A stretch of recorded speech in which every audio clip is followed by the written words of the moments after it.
everyone, Tina Service here with Lead Titan, and I want to show you this super cool new feature that Gohighlevel has for their campaigns or automation or whatever you call them.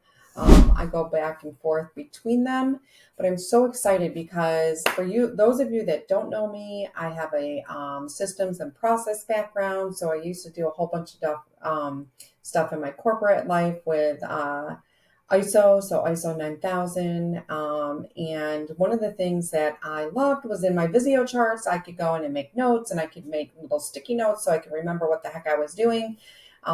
Because if you're anything like me, you will find that you forget what you were doing on a particular workflow, especially if you're working on a bunch of different workflows and somebody pulls your attention away. So anyhow, I'm going to go in here to one of my workflows that I have, and I am just going to show you how these new features, what these new features are and how they work and why I'm so excited about them.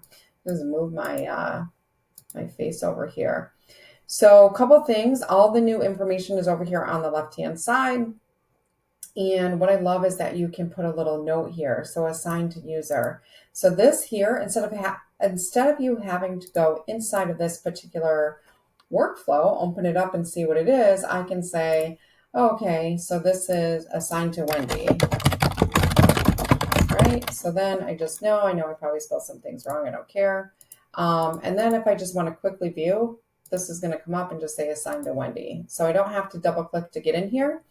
And the other thing that I'm in love with is sticky notes. So you can use sticky notes, all different colors, it doesn't matter. So maybe green is you're done, or green is it needs action, and red is everything is done with this particular workflow. So let's just go with green. We're going to add green here, and I can leave a note. So a lot of times when I'm working with clients, we'll leave off on something, and I'll have to say like, okay, so Debbie needs to add the Google review link.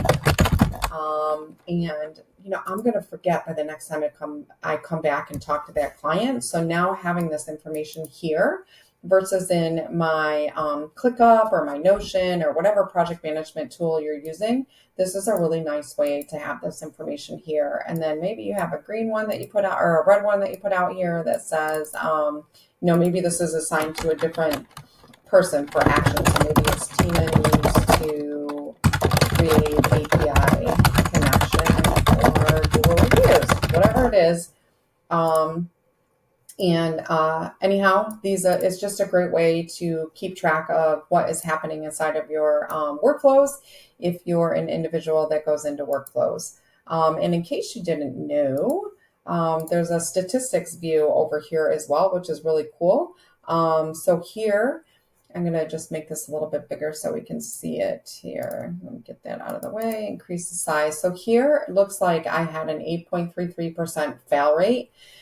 That's a pretty high fail rate, and this will throttle your ability to send text messages. So if you have a high fail rate like this, you're going to definitely want to go in and find out why.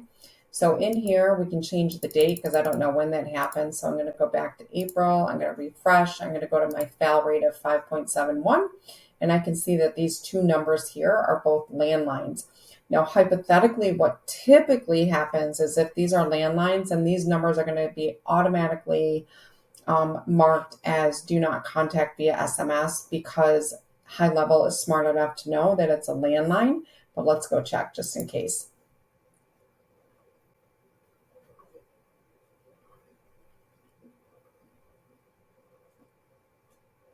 Okay, so this contact doesn't have a name. It shows that it was unsuccessful, and it does not look like it marked it as do not contact. So I'm actually going to do that myself so that I don't have to pay any money for this or get in trouble for it not going through and get throttled. So I see I have a second one here. So I'm going to go do this one as well. And okay, so hope this was helpful. Have a great day.